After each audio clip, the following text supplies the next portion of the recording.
Ser Podcast. Sube la temperatura en la cartelera con Baby Girl, el thriller erótico con el que Nicole Kidman ganó el premio a Mejor Actriz en Venecia. Una exploración del deseo, el consentimiento y el placer con perspectiva feminista. Es el gran estreno de la semana y lo analizamos. También el regreso de Cameron Díaz con película de acción en Netflix o una de las películas de autor de la temporada, La semilla de la higuera sagrada del cineasta iraní Mohamed Rasulov. Comentamos todo lo que llega a salas y plataformas y en televisión hemos juntado a los creadores de series nominadas a los premios Feroz para conversar y reflexionar sobre el gran año de la ficción televisiva. ¡Acción!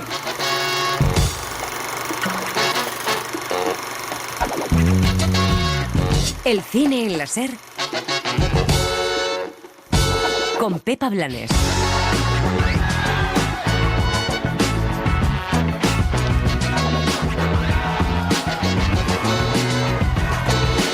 Emitimos hoy la primera de las 3 mesas con nominadas y nominados en esta temporada de premios, y hay algo de lo que ahí se debatió y se pensó que es interesante para entender el estado anímico del sector. Por un lado, el miedo a que esta sea su última serie, pues esta primera mesa reúne a los creadores de televisión a no poder levantar la siguiente y a no saber por dónde va la industria, es decir, si las plataformas tienen una idea clara de lo que quieren o no producir. Lo cierto es que desde la llegada de los streamers a España hemos visto de todo. Hemos visto que Netflix, HBO, Amazon o Disney han ido dando bandazos. Los primeros pasaron de ser los más irreverentes a hacer ficciones convencionales y sin riesgo. Los segundos han reducido casi al mínimo la producción. Amazon de repente parece haber encontrado su camino con el cine. Ahí está la Virgen Roja para demostrarlo. Y Disney ha producido grandes series, pero de alguna manera no parece sacar pecho de ellas. Luego está Movistar, que ha tenido años buenos y años más flojos, pero en este 2024 han sido los primeros de la clase. A esa inestabilidad hay que sumar el futuro incierto de Filmin, que está buscando nuevos inversores, lo que podría suponer que las grandes plataformas la absorban. Eso sí genera miedos en el cine independiente, pues Filmin había ayudado a distribuir películas de autor como La zona de interés o Anatomía de una caída, había producido series originales e independientes y era y es el refugio de muchos y muchas cinéfilas. Esperamos que eso no cambie.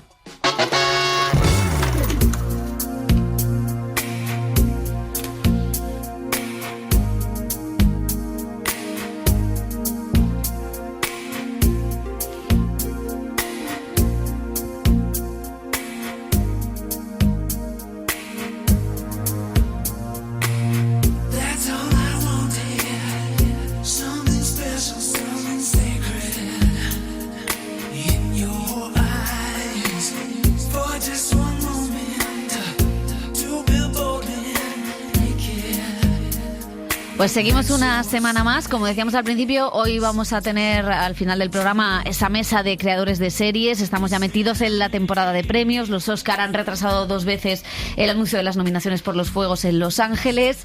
Y aparte de la temporada de premios, también un poco inquietos por ese futuro de Filmin. Elio Castro, José Manuel Romero, ¿cómo lo veis?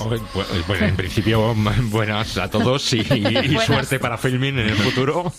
Y sí, es inquietante esta noticia que ha salido, que de ampliación de capital o venta de acciones por parte de un fondo de inversión que tenía bastantes acciones de Filmin, ¿no? Pues sí, es inquietante porque realmente es un refugio para cinéfilos en donde se ven cosas muy particulares que no se ven en otras plataformas y que yo creo que también se había sabido abrir a un cine, pues por ejemplo había llegado a acuerdos con diversas distribuidoras de Hollywood o mayores de Hollywood y se podía ver también pues mucho cine comercial de los años 80, 90 y también muchas series que se recuperaban, ¿no? Por ejemplo, Luz de Luna de los años 90 o incluso Doctor en Alaska, ¿no? O sea que siempre es una plataforma en donde siempre se encuentran cosas muy interesantes. También en las otras hay que rebuscar más y se pueden encontrar también pequeñas joyas, pero tenían Filmin... una cosa de como una manera de promocionar el contenido que creo que conectaba muy bien con un tipo de público, que era muy novedosa, y es cierto que a lo mejor en suscriptores habían alcanzado el techo, ¿no? Y no podían crecer por ahí, pero han ido creciendo de otras maneras, han producido series pues muy importantes también en la televisión, en la audiovisual audiovisual español.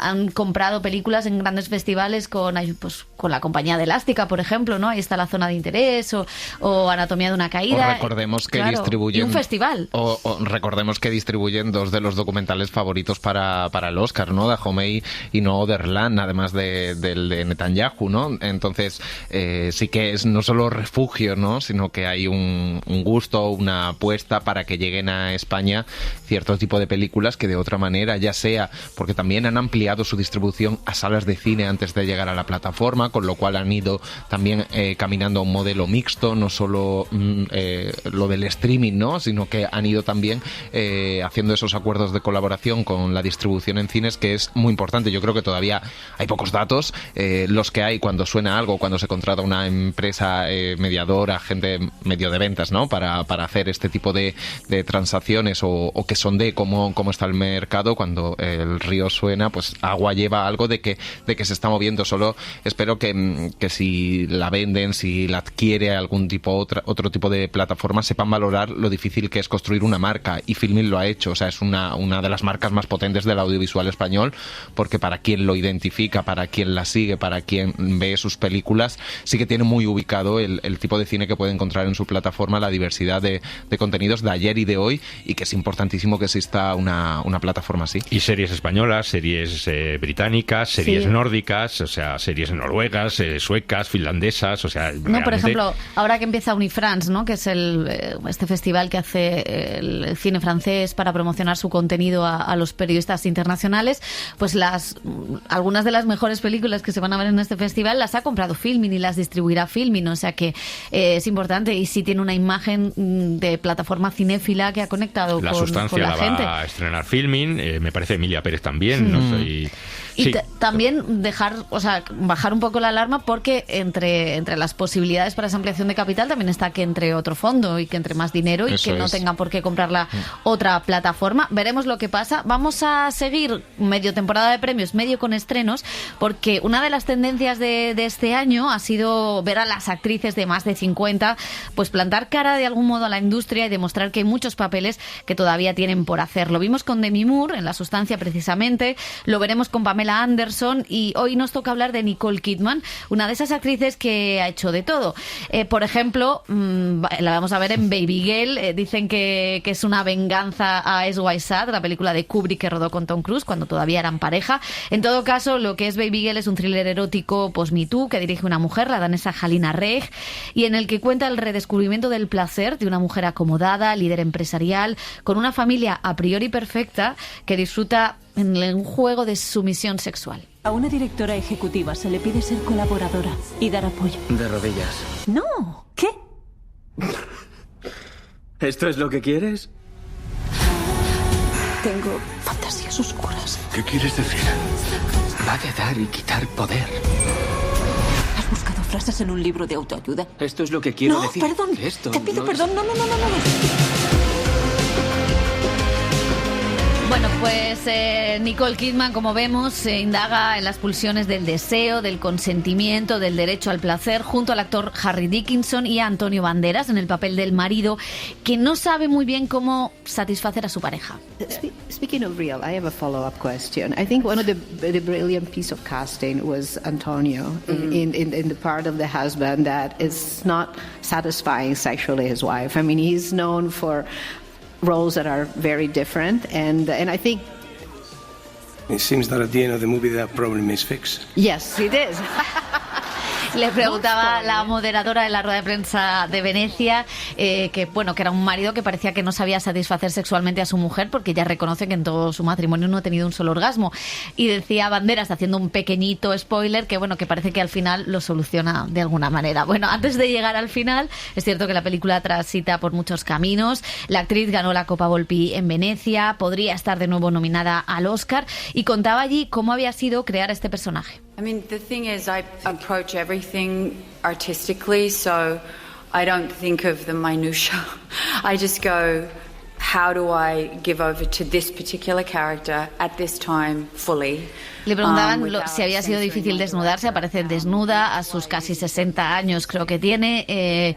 Una actriz a la que han denostado por las operaciones estéticas o por la forma en la que se ha retocado, y de eso se ríe también en la película. Y ella decía que para ella todo lo del cuerpo en una película son minucias, que lo importante era darlo todo y dejarse llevar para el personaje y aportar cualquier cosa a lo que la directora quería contar, que es básicamente el deseo y el consentimiento, dos temas importantes que el cine actual está tratando.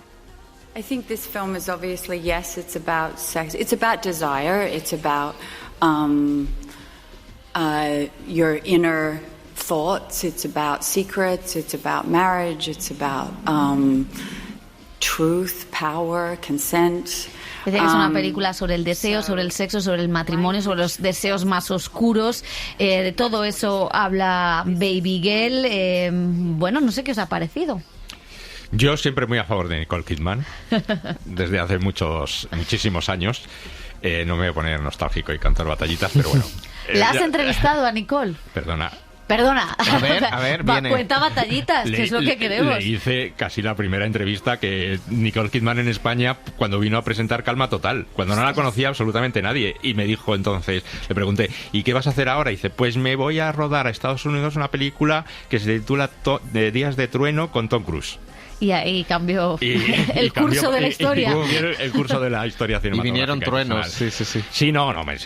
Es que, mira, el año pasado le dieron el premio de la AFI, del American Film Institute, ahí, que es raro que se lo den, bueno, no raro, pero que normalmente es un premio que va a directores, a productores, más raro que a actores y actrices, ¿no? Pero Nicole Kidman realmente es una actriz que ha contribuido muchísimo a lo que es el desarrollo de la industria cinematográfica. O sea, ha apostado siempre por directores y directoras. Gus Van Sant, o sea, que ha trabajado Kubrick, Amenábar, y ella siempre decía, cuando vino a rodar aquí a España, por ejemplo, con Amenábar, decía, yo no me importa viajar por todo el mundo, quiero trabajar con este director o directora y voy a donde ellos me digan, ¿no? Entonces, siempre ha apostado por trabajos más comerciales algunos, más arriesgados otros, pero siempre ha sido una intérprete que le ha gustado el riesgo, ¿no? Que le ha gustado ir más allá de lo convencional, ¿no? Y aquí lo demuestra. O sea, que es una película que no tenía necesidad alguna de hacer, digamos, si vemos toda su carrera y sus intervenciones en la serie de televisión, algunas también más convencionales y más afortunadas que otras, pero aquí pues se mete en faena para hacer un papel realmente difícil, arriesgado, polémico, pero mira, que está a las puertas de una nueva nominación a los Oscars, ¿no? A mí es más discutible lo que es la película en sí. O sea, no me creo ese personaje de mujer ejecutiva, muy agresiva, con unos deseos oscuros y que de repente pues tiene esa fascinación por un becario que me parece... Pero es Harry Dickinson, Melio Castro. A mí me parece muy macarra y realmente esa es más discutible de que en esta época post-Me Too que tú has dicho, una mujer con oscuros deseos y oscuras obsesiones o que intenta descubrir sus placeres sexuales, precisamente se enrolle con un becario, ¿no? Que parece ser el punto más... O sea, también es decir, hay un jefe, claro, y un subordinado, ¿no? O sea, que es verdad que claro, el guión está hecho para que todos los elementos encajen para que el debate sea todavía más complejo, pero a mí me parece muy interesante porque, claro, siempre la película habla sobre los ejes de poder. ¿Quién tiene el poder aquí? ¿Tiene el poder una mujer sobre un hombre más joven, aunque esté por encima laboralmente, o no lo tiene? Porque siempre el hombre tiene el poder sobre la mujer en cualquier relación, claro, porque las relaciones entre géneros son siempre desiguales. O sea, que me parece que la reflexión... el tema de la edad también. Claro, el tema de la edad. Me parece que la reflexión es interesante. El hombre que tiene más el poder. O sea, eso sí lo entiendo. Pero sí se puede hablar también de las relaciones de poder. Creo que eso es interesante en la película, ¿no? Es decir, es diferente cuando alguien ejerce el poder de forma irrevocable, autónoma, que no es unidireccional, ¿no? A cuando sí que puede haber haber una conversación bidireccional, es decir, ella puede ejercer un poder como jefa de la empresa, ¿no? Y sin embargo, en sus relaciones sexuales puede acceder a tener juegos de poder o fantasías sexuales donde no es que se inviertan los roles de poder, sino donde se puede hablar de lo que nos gusta hacer, mientras se hable, sea consentimiento, sea consentido. A mí me parece súper interesante la película, yo soy muy, muy fan de Nicole Kidman y de esta película, porque creo que con los elementos que tiene y de alguna manera con lo que estamos hablando, creo que el cine debe ir por delante en algunos, al abrir algunos debates como más allá de los que hay en la sociedad, ¿no? Abrir nuevas miradas y tal, igual que hacía Todd Field en Tar, desde otro punto de vista totalmente, del Me Too y dándole la vuelta a los roles de poder. Creo que aquí es interesante, lo hacen de manera muy desvergonzada, muy divertida, muy gozosa, ella está muy bien, y luego creo que la peli es súper interesante porque creo que tiene dos niveles discursivos en lo que cuenta la peli de una mujer que no ha tenido un orgasmo y que busca un orgasmo fuera y que puede tener una fascinación con un joven, con quien sea, y que le puede gustar una serie de fantasías sexuales, repito, si están habladas y demás, aunque sean de humillación o de sumisión, totalmente consentidas, pactadas, coordinadas con la otra persona. Luego lo que eso desemboque en tu vida personal, lo que rompas o lo que no, es otro asunto. Luego está el otro nivel de poder, indudablemente dentro de la empresa, con un becario, que también es interesante porque luego ella le cuesta cómo manejar o el chantaje que le pueden hacer los becarios con este asunto. Y luego también la posición de la directora, que me parece muy interesante a la hora de retratar el placer puramente de ella, donde no se recrea en ningún momento en el cuerpo de esa mujer con paneo. No, al revés, la Claro. male gaze pasa a mostrar la cara de placer de la actriz, o sea que yo creo que hay cosas muy interesantes, pero sí que es cierto que es una peli totalmente fabricada, que creo que a veces es muy tramposa para conseguir que no se le escape nada, pero es un tema muy complejo y en el momento en que el tema del consentimiento no tiene una solución clara, quiero decir, más que solo sí es sí, que por supuesto esto lo entendemos todos, pero luego hay otra serie de matices y claro, entra en un terreno tan pantanoso y tan libre y a veces tan confuso que todo tiene que estar tan medido que el guión es bastante tramposo en muchas ocasiones. A mí al final, poco creíble, claro, digamos, ¿no? a mí al final sí me gusta que entre en esa reflexión, que no la cierra tampoco, porque claro, tú piensas que el personaje es una víctima hasta que descubres que probablemente no sea así, que probablemente ella ha consentido ese tipo de relaciones, pero hasta qué punto, que es otra cosa que pregunta el feminismo, hasta qué punto una mujer en el capitalismo y en un sistema patriarcal es libre de elegir la sumisión. Bueno, pues hay muchos debates en torno al feminismo y nada está cerrado, ¿no? Y cada uno puede tener esa perversión. En cualquier caso, el juego de sumisión, siempre que sea consentido, bueno, pues no tiene por qué avergonzar a ninguna mujer, ¿no? De querer desearlo, de querer disfrutar con él. Pero sí me parecen cosas muy interesantes. Me gusta mucho el personaje de Antonio Banderas, creo que está muy bien, muy gracioso en ese papel, y me gusta mucho la relación de ella con las hijas, ¿no? Y me gusta también el personaje del ayudante de Nicole Kidman, que también tiene su reflexión particular, ¿no? O sea, decir, también es una mujer que ante una situación, pues también utiliza sus cartas. A mí me parece que en eso la peli es como muy juguetona, muy divertida, que lanza grandes reflexiones, que se puede hablar de muchos temas de la película, incluso del consumo de porno, en el sentido, la primera escena de la peli, sin hacer spoilers, maravillosa, ¿sabes? Una mujer insatisfecha que tiene que recurrir a la masturbación viendo porno. Entonces, pero sí que creo que es importante todos los temas que abre, cómo los trata, con una vocación también comercial, donde se pueda ver la película que está llena de imágenes potentes, y luego me gusta también esos momentos en los que la directora encuadra solo la cara de Nicole Kidman teniendo placer, ¿no? Disfrutando del placer y no sexualizando solo su cuerpo en el momento de disfrutar del sexo. Pues hemos escuchado a los protagonistas, vamos a escuchar a la directora, que por cierto trabajó con Paul Verhoeven, o sea que vamos a hablar de lo que decía, de lo que había aprendido del thriller erótico. Yeah, I worked with Paul Verhoeven. We were here actually at the Venice Film Festival with Black Book in 2006, and I'm a big fan of his work, and I wanted to do something in that space, but very much like Nicole said, from a female gaze. That doesn't mean that the film decía is que not había sido muy interesante, que había aprendido mucho de trabajar con él, que de hecho estuvo en Venecia presentando una película, estuvieron juntos, pero que en esta ocasión lo que quería era contarlo desde el punto de vista femenino y feminista, y eso es lo que yo creo que que hace en esta película, Baby Girl, que de momento, pues igual que La Sustancia, son dos películas que han estado ahí en la temporada de premios. Veremos en qué peso acaba cada una. Si os parece, vamos a seguir con Hombres Lobo, que es otro tema en el que Elio Castro es experto. También soy experto.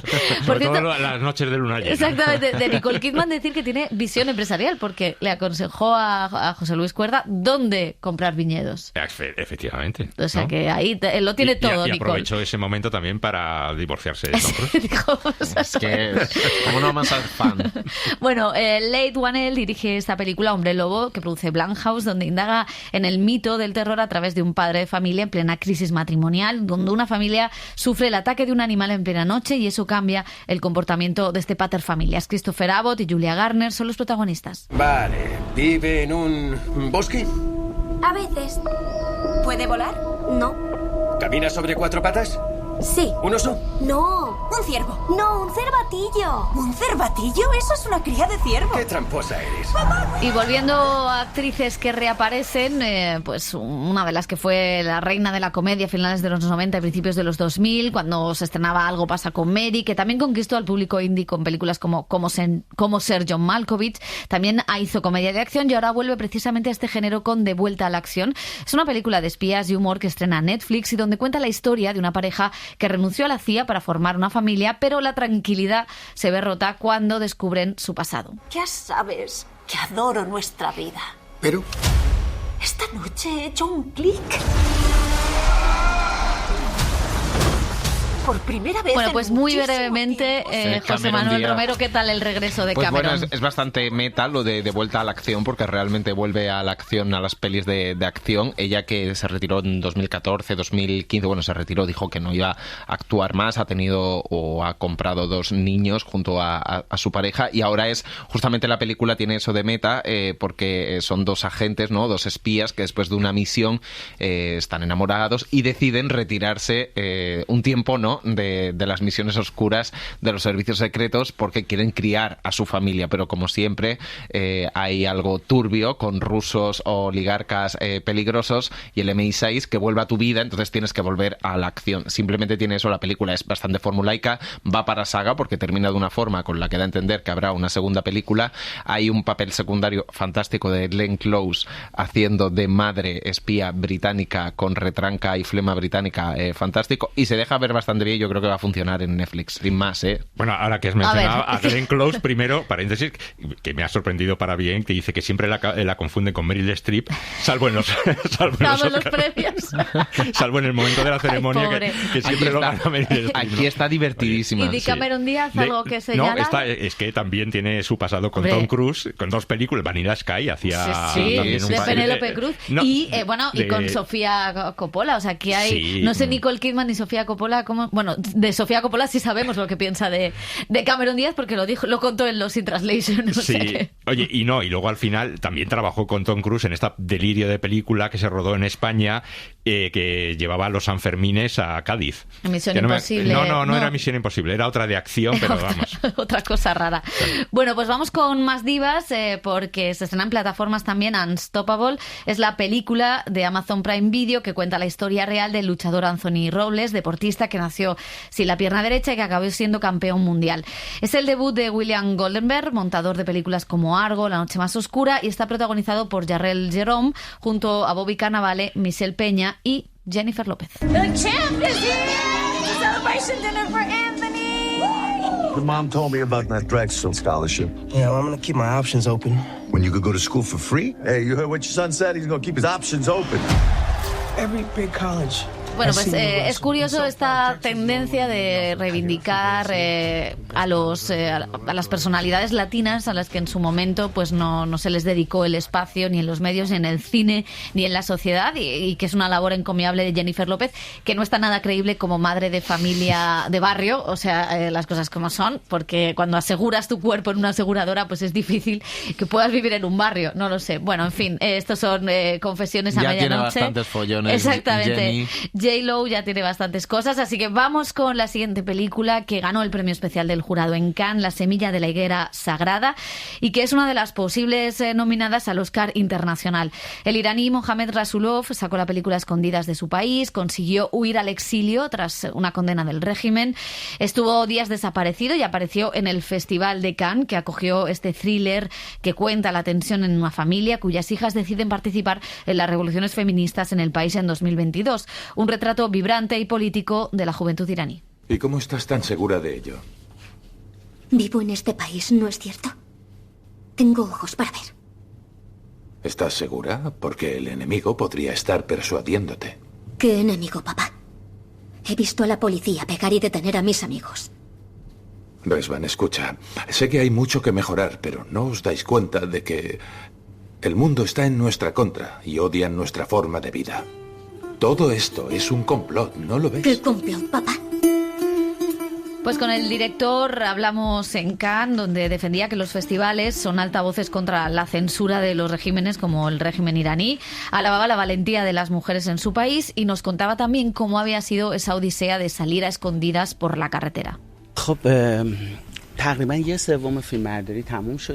Estaba en medio del rodaje de la película cuando mis abogados me contaron que había una sentencia contra mí de 8 años de prisión por un caso antiguo que se abrió contra mí.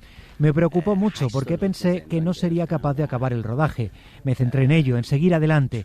Le pregunté al abogado si podíamos acabar la película y me dijo que recurriríamos la sentencia y eso nos daba unos meses. Fue en enero y en marzo tendríamos con suerte la segunda sentencia. Así que nos pusimos a rodar y eso es lo que pasó.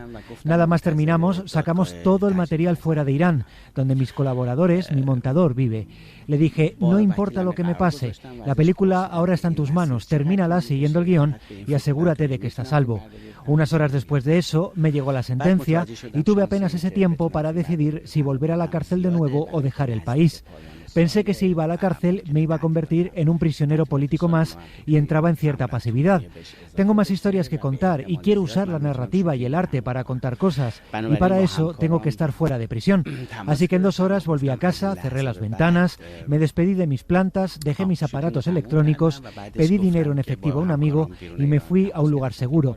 Ahí me puse en contacto con gente que conocí en la cárcel. Es lo bueno de estar ahí, que te presentan a contrabandistas que llevan a la gente a la frontera. Y es lo que hice. Crucé la frontera y allí lo más complicado era tener que demostrar que era yo ante las autoridades alemanas. Es cierto que al haber vivido en el país antes no fue tan difícil. Finalmente todo salió bien. Es un viaje de 20 días hasta que llegué a Alemania. Solo el día antes de llegar comuniqué oficialmente que había abandonado mi país.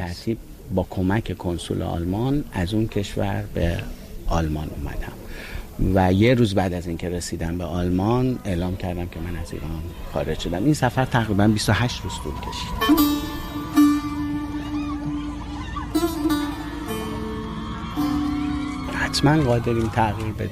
Para mí hay algo superior, hay algo que está por encima de todo y es la libertad.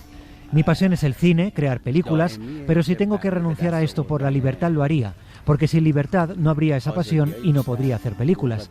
De ahí saco la energía para continuar.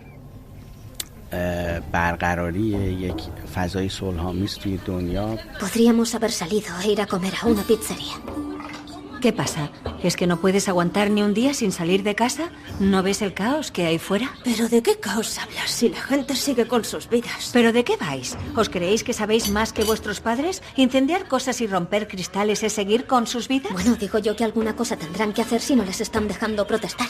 Pues ve a defender a los manifestantes en los tribunales. No se puede hablar contigo de nada, en serio. Calla, que intento escuchar las noticias.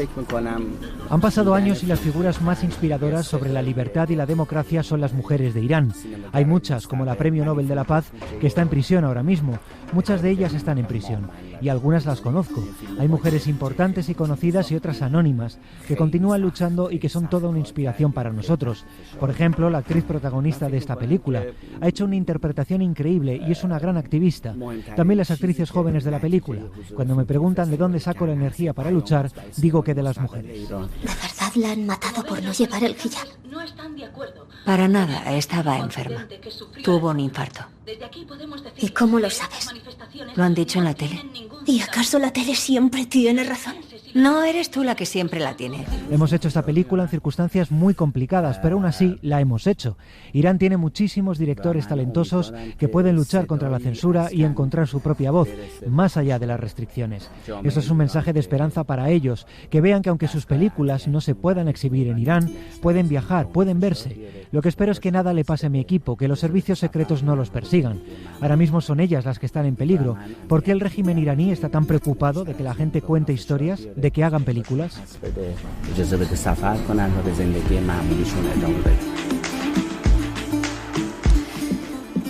Bueno, pues La semilla de la higuera sagrada, una de las películas del año por muchos motivos, extra cinematográficos también, Elio Castro.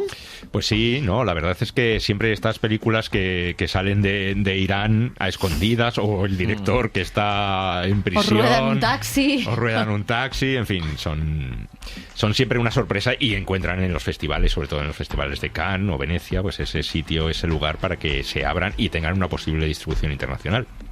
Sí, la verdad es que a mí me gusta mucho. Es cierto que el cine de Mohamed Rasulov, que es muy político y que ha denunciado pues temas como la corrupción judicial, la pena de muerte en sus películas anteriores, sí que a mí siempre me resultaba como demasiado subrayado, o unas metáforas demasiado obvias, ¿no? Frente a Farhadi, que era mucho más civilino.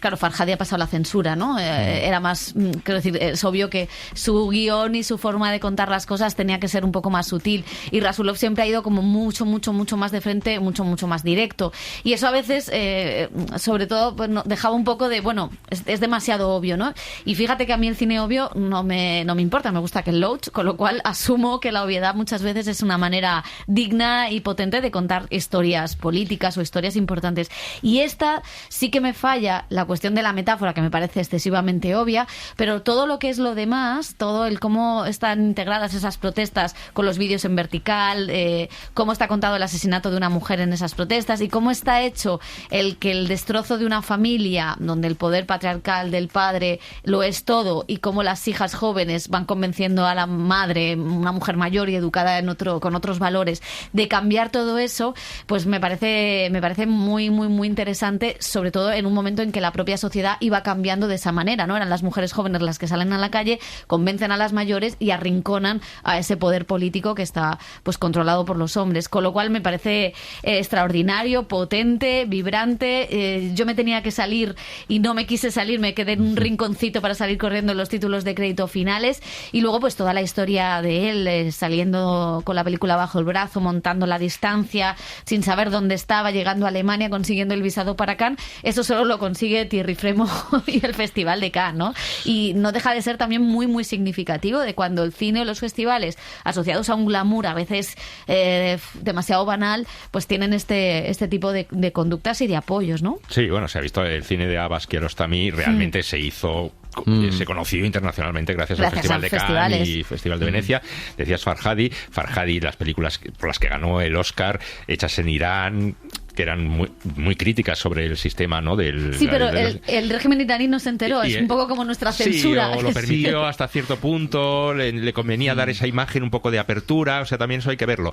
Y luego lo distinto que es la película, por ejemplo, es de Farhadi, que rodó fuera de Irán, que no tenían esa potencia o ese significado. Bueno, a mí el pasado me gustó, sí. Creo que fui la única, pero bueno, eso también va a ser curioso, ver cómo Rasulov puede trabajar fuera de Irán, ¿no? Cuando has desarrollado una carrera hablando de todos estos temas, que puedes contar desde el exilio. Y de hecho conecta también con un compañero suyo, un compatriota que estaba también en el Festival de Cannes, Ali Abbasi, ¿no? Que pedía dejar las metáforas, algo que siempre a Abbasi, que desde hace 20 años nunca ha trabajado en Irán como cineasta, sino que ha trabajado desde fuera, le recriminaba un poco a sus compañeros que no era tiempo de seguir con las metáforas sobre la represión y el estado de terror del régimen iraní, sino que era hacer un cine frontalmente político, aunque fuera evidente, como decía Pepa, y estoy totalmente a favor. Aquí, aunque tú dices la metáfora es súper evidente, ¿no? Del padre Estado, pero no se come la película, y creo que la película, siendo bastante larga, es como muy entretenida, porque partiendo del drama familiar, de ese ecosistema tan cerrado de la familia, de unas adolescentes, que también es muy interesante, cómo cuestionan los relatos oficiales, cómo miran la televisión y la miran con desgana y diciendo, no me creo lo que está pasando en la televisión porque yo tengo un móvil y aquí mis compañeras, las redes sociales me están diciendo otras cosas, y hay otros relatos en los que yo me apoyo para creer esto. Y y con eso cuestiono no solo la versión oficial del régimen y de la televisión, sino la que me trae mi padre a casa como funcionario del régimen de iraní, ¿no? De los ayatolás, con lo cual me parece bastante interesante. Luego que venga en thriller, que salga al campo por la forma de rodar, me parece interesante, y que lo lleve a esa gran metáfora, ¿no? De acabar con el padre, acabar con el Estado. Yo creo que es una película que no solo por todo el componente político, social, lo que rodea la salida de Rasulov de Irán, sino que cinematográficamente es como entretenida para entrar, o para un público más general, entrar a ese Estado y a la revolución de las mujeres. Bueno, pues hay otro estreno que tuvo su premier en Cannes, El juicio del perro, de la directora y actriz Letitia Dos. Es una comedia sobre una abogada que defiende a un cliente, un perro reincidente condenado a la pena capital. Un chien qui a mordu 3 fois, il doit être endormi, c'est ça ce que dit la loi. C'est vous l'avocate des causes désespérées. Faites votre boulot. Bon, écoute, les causes perdues d'avance, tu les laisses de côté. Je te jure. Decía el filólogo Carlos García Gual que en un libro muy, muy curioso y muy entretenido, que los filósofos tenían un banquete donde hablaban de la posibilidad de convertirse todos en perro, porque un perro no tiene que dar explicaciones a la justicia. Bueno, pues se le rompe un poco el argumento con esta película, que intenta un poco reírse del sistema judicial, del poder que han tomado los animales en la vida cotidiana.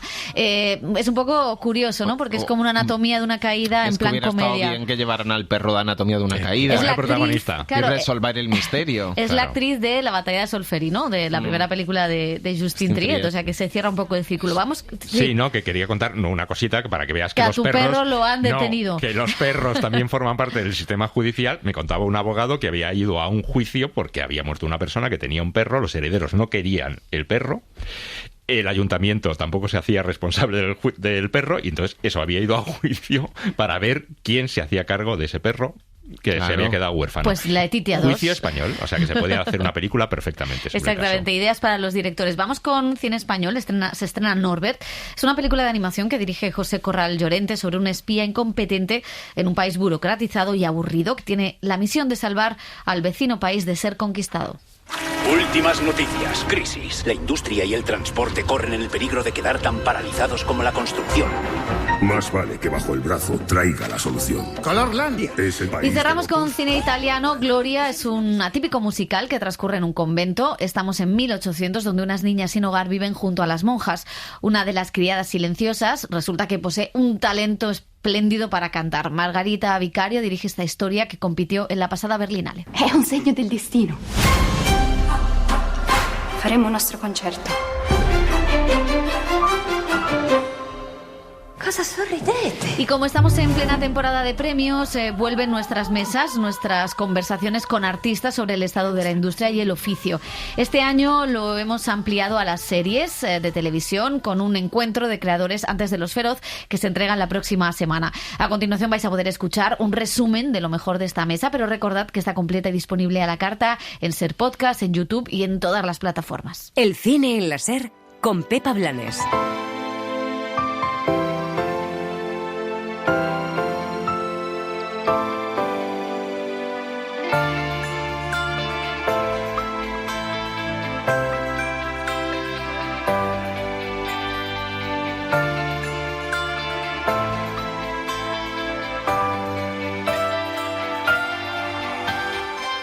Ha sido un año buenísimo en la ficción televisiva y queríamos reunir algunos de los mejores creadores y creadoras de las series de este año, y así lo hemos hecho. Así que tenemos por un lado a Sara Cano, guionista de Los Años Nuevos. ¿Qué tal? ¿Cómo estás? Muy bien. No, tío, en serio, vamos a ver. Al final Luis es un tío que va de cara, o sea, que no engaña, que lo ves venir.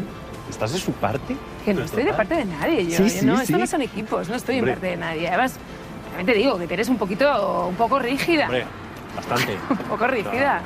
Quiero decir que al final cada uno es como es. Y si están juntos es porque se eligen y oye, yo qué sé, ¿qué tienen que hacer? No estar juntos porque discrepan en eso. No, pero también, no sé, hay que tener una cierta responsabilidad, ¿no? Ahí en la pareja, es bonito también eso. Pero, o sea, ¿no es bonito también como la idea de aceptar al otro, aunque sea diferente a ti? Quiero decir, que no tenéis por qué pensar igual. A Jorge Cabezudo, guionista de Nos Vemos en Otra Vida y director de Nos Vemos en Otra Vida, codirector. Y co-guionista. Y co-guionista, todo en uno. Murió mucha gente que no tenía que haber muerto, pero si necesitas el dinero, ¿qué haces? Tampoco es que pienses... Da igual. No da igual. Pero yo qué sé. ¿Te arrepientes? Eso es lo fácil. Arrepentirse es lo fácil. Pero si lo piensas, ¿de qué sirve? Y en el otro lado de la mesa tenemos a Lauda Ruiz de Azúa, creadora de Querer, directora y creadora de Querer. ¿Qué tal? ¿Cómo estás? Muy bien, ¿qué tal? No hace falta que digas nada. Sino joder, John, es tu Aita, por favor. También es tu ama. No la dejas ni hablar, ni la escuchas, ni nada. Que te calles, John, que estás en mi casa y no tienes, te aseguro, ni idea de lo que significa esto. Por violación. Y tenemos a Javi Giner, creador y alma mater de Yo Adicto. ¿Qué tal? ¿Cómo estás? Muy bien, muchas gracias. Ahí me tenéis. Vuestro protagonista. El yo del título soy yo. En este momento exacto llevo 2 benzos, lorazepam y alprazolam corriendo desatadas por mi torrente sanguíneo. Esperad. Mejor que lo sepáis desde un principio. Soy un payaso tocapelotas e histriónico. Arrogante. Bocazas. Frívolo. Un cabrón egocéntrico y ciclotímico.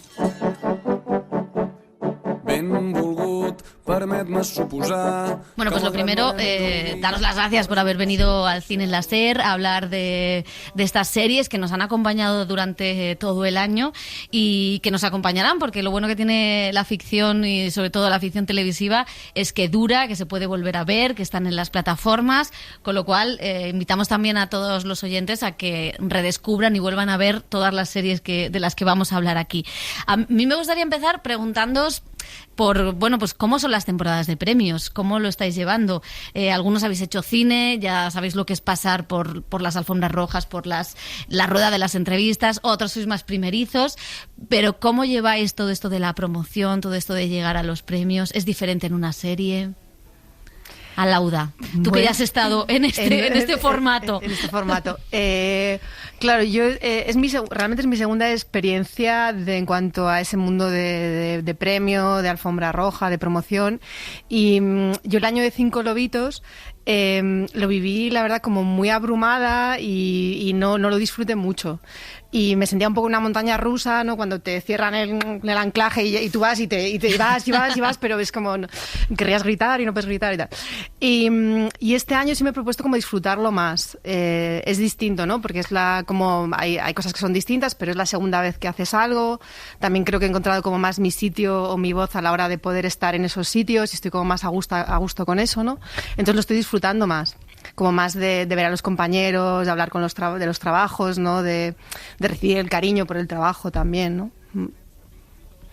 Bueno, yo soy experto, digamos, en alfombras rojas, pero desde el otro lado. Llevando el bolso. Claro, llevando el bolso. Entonces, claro, para mí es realmente, yo pensaba que me iba a sentir más cómodo de lo que me siento, sinceramente.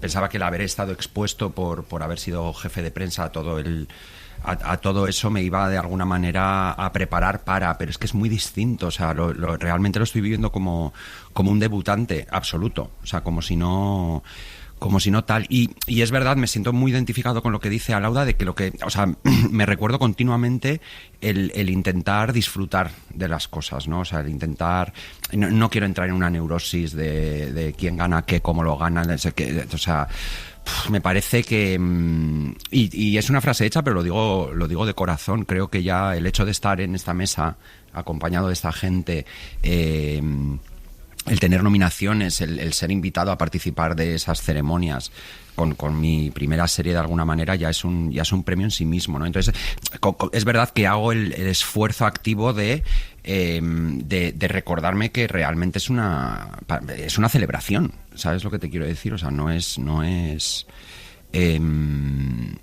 estoy un poco como en negación en el término de competición, ¿sabes? O sea, yo no quiero competir con estas personas, desde luego, y para mí no es una competición, ¿no? Entonces, bueno, estoy como recordándome... ¿Por qué me estáis mirando todos así? Decid algo. Porque estamos muy de acuerdo contigo, claro, básicamente. La competición es una narrativa que se hace, porque luego nosotros no competimos. Claro, hay una narrativa de quién se llevará el premio y a nivel de promoción funciona muy bien. Total. Pero nosotros no, ¿cómo competimos nosotros? Nosotros hemos hecho nuestra serie cuando la hemos hecho. Claro, y yo creo que además es como muy sano también decirlo y abiertamente, ¿no? De esta cosa, ¿no? De que creo que es una narrativa más para la prensa, para el público, para esta especie como de carrera de caballos, ¿no? De a ver quién llega al primero y tal, no sé. Y que realmente yo creo que nosotros no lo vivimos así para nada, ¿no? O sea, yo hay muchas veces que ahora y claro, a ver, también es verdad que mi serie tiene un componente un poco tal, porque al final es mi vida, ¿no? Entonces, también otra cosa que estoy haciendo continuamente es como intentar recordarme y separar la ficción, ¿no? O sea, como la ficción de tal, ¿no? Pero es verdad que nosotros, no sé, si no, es que no competimos, ¿sabes? O sea, yo me siento un poco un mono de feria algunas veces, en plan de, toma, venga, ¿sabes? Y tal, ¿no? Y todo, ay, pues yo quiero que se la lleve, no sé quién, y nosotras estamos mandándonos WhatsApps en plan de... Doy fe de que os llevabais bien antes de entrar. O sea, no es mentira. Pero hay esa sensación, ¿no? De este año, digamos, todas las series de este año nos conocíamos de antes, otros no nos conocíamos desde antes, ¿no? Y hay una cosa de reconocimiento del trabajo de los demás, ¿no? Totalmente, sí. Y que esa admiración sincera, ¿no? Lo de este año de las series decíamos, porque no era tan normal las épocas de premios de series. Esto ha ido paulatinamente llegando cada vez, igual que la entrada de las series en los festivales, y de alguna manera puede ser una hoguera de vanidades en la que cada uno se puede acabar consumiendo, o puede ser lo que está siendo, porque es verdad, hablábamos de lo poquito que duran las series, que tú te tiras 3 años currando y de repente en 15 días esto se ha acabado, y es un trabajo muy, muy bestia, ¿no? Entonces, esa sensación de estar hablando, o que de alguna manera se reconozca el trabajo entre las 5 o 6 series que son reconocidas, a lo mejor si no como serie, como trabajo, es decir, que se hable de las series después de su estreno y que tengan un segundo visionado, y que la gente que lo ha oído precisamente porque a lo mejor le ha gustado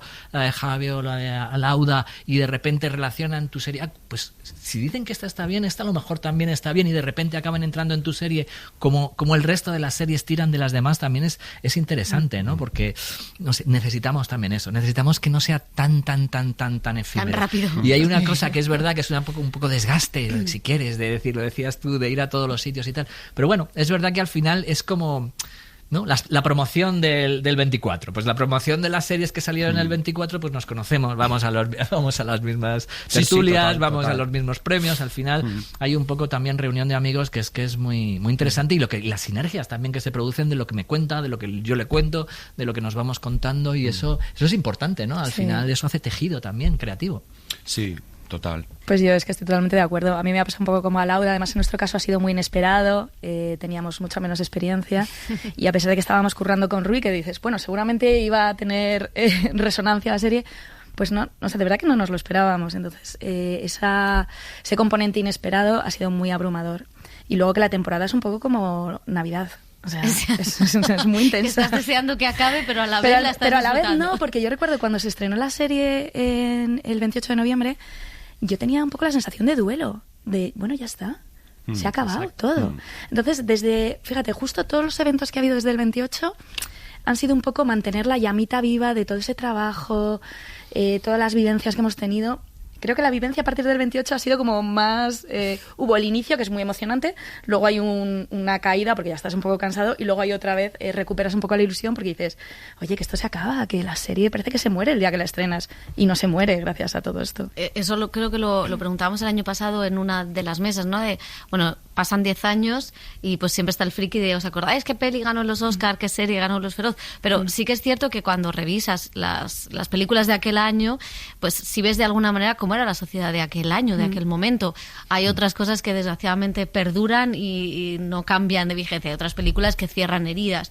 No sé si, pensando en vuestras series y en las series de los demás, ¿qué imagen creéis que se queda de este 2024 a través de las ficciones televisivas? Las que están aquí y las que no están, ¿eh?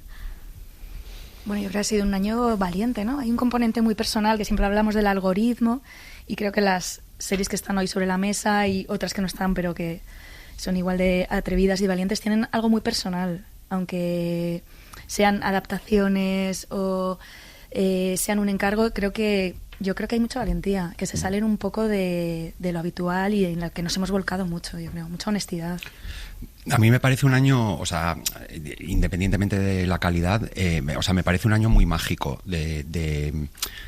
Creo que en general las series españolas este año son especialmente contundentes. O sea, yo tengo la sensación mucho cuando veo la serie de Alauda o la de Sara o la de Los Cabezudo, que son como puñetazos en la mesa, ¿sabes? O sea, bien dados, quiero decir. no sé si tiene que ver con la valentía o si tiene que ver con el riesgo, o si tiene que ver con pegarle una patada al algoritmo y contar realmente historias que creo que todas las personas que estamos en esta mesa y algunos que no están, me da la sensación de que son ficciones hechas como que nos atraviesan a cada uno de las que lo hemos hecho, ¿no? Que nos importa lo que estamos haciendo. Y luego, además de eso, es que además somos un grupo muy majo. No, pero lo digo de manera frívola.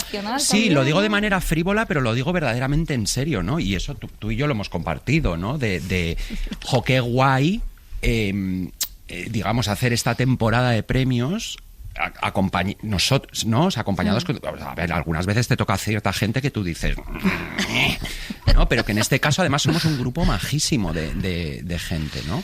Pues nada, que nos premien todos los años.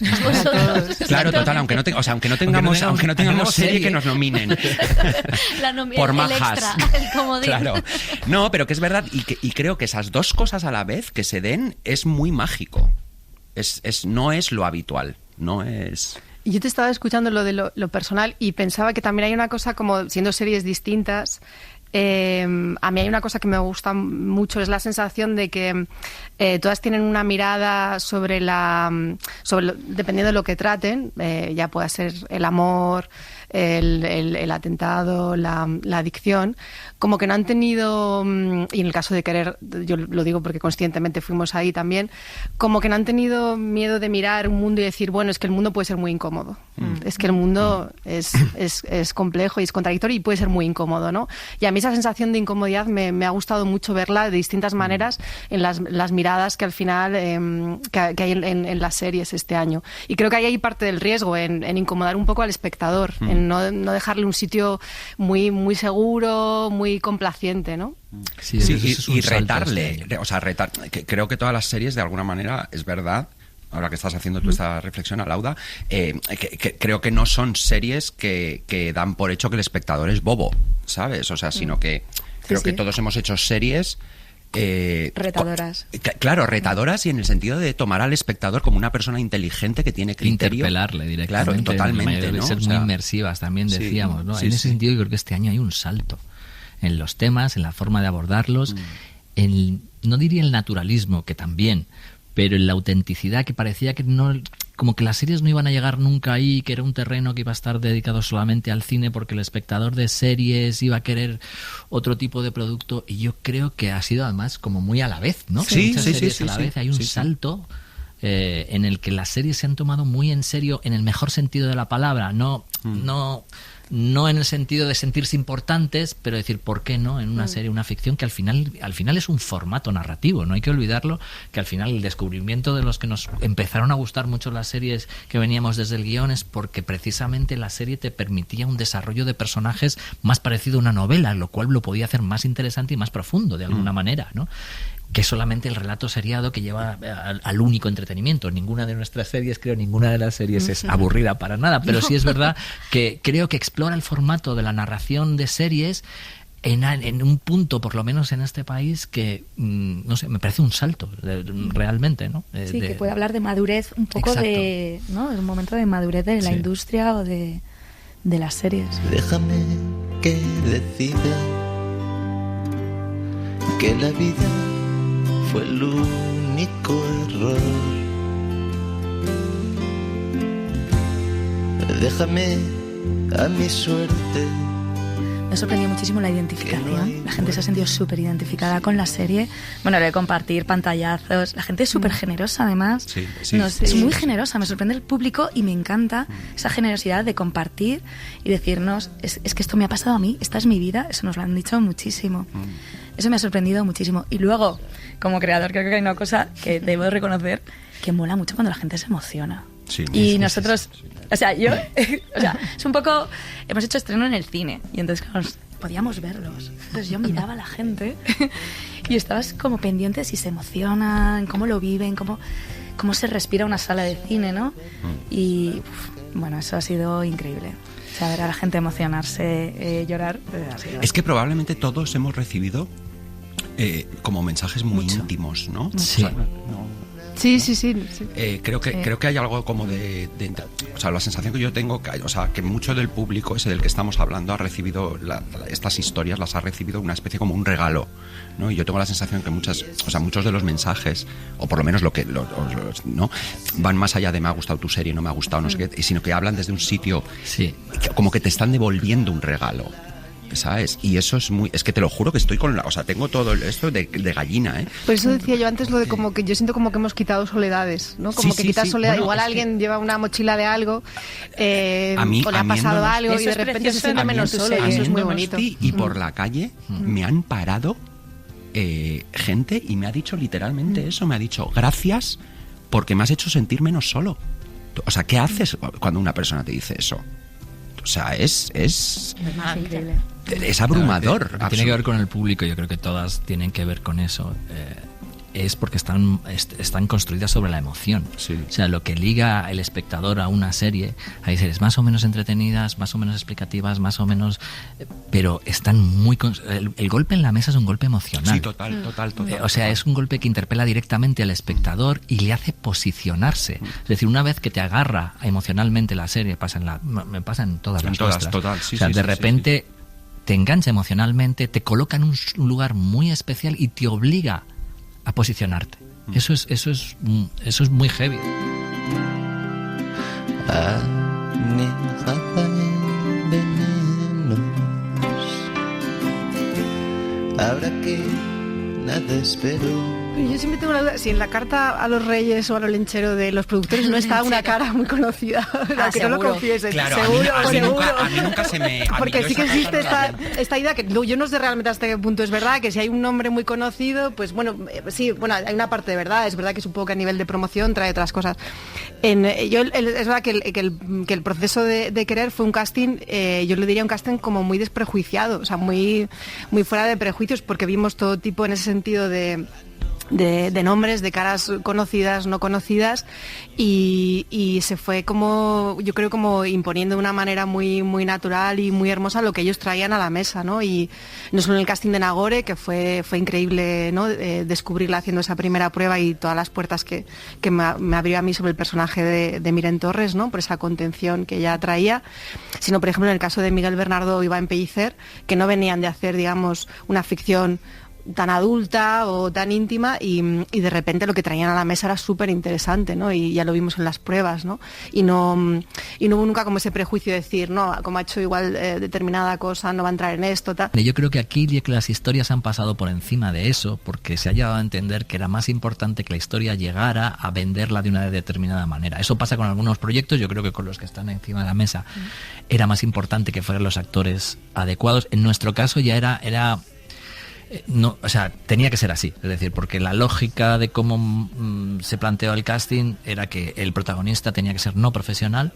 Al ser no profesional, porque no íbamos a encontrar un chaval tan joven que diera todos esos matices de barrio, porque lo que sí queríamos, o sea, la premisa era que fuera lo más naturalista que habíamos hecho. Al plantear la premisa que fuera naturalista, tenía que ser no profesional, y al ser no profesional no le puede rodear de estrellas, porque entonces aquello no funciona. Entonces, claro, no es que, o sea, pero tuvimos la suerte, por ejemplo, de encontrar un trasorras, un compañero de viaje para Roberto, que era un grandísimo actor, pero que no era conocido, sobre todo en España, muy conocido en Cataluña, pero no conocido en el resto de España y en el audiovisual, porque había hecho sobre todo mucho teatro allí, ¿no? Pero era un pedazo de actor que te podía hacer una construcción que encima rebajara, es decir, que fuera tan naturalista que no se notara esa construcción para que al lado de un actor no profesional funcionara. Entonces eso ya marca todo el resto. Tú no puedes, o sea, si metes ahí de hecho el propio casting iba expulsando nombres que no sonaban, y de repente lo veías ahí y de repente te estallaba la cabeza. Y dices,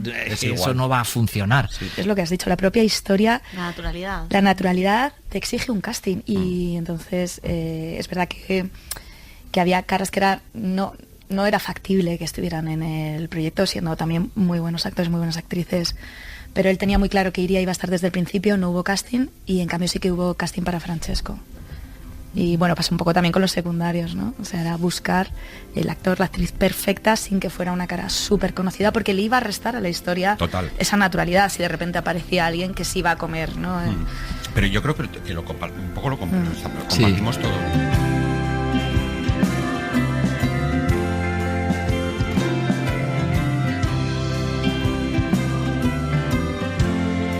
El cine en la SER con Pepa Blanes.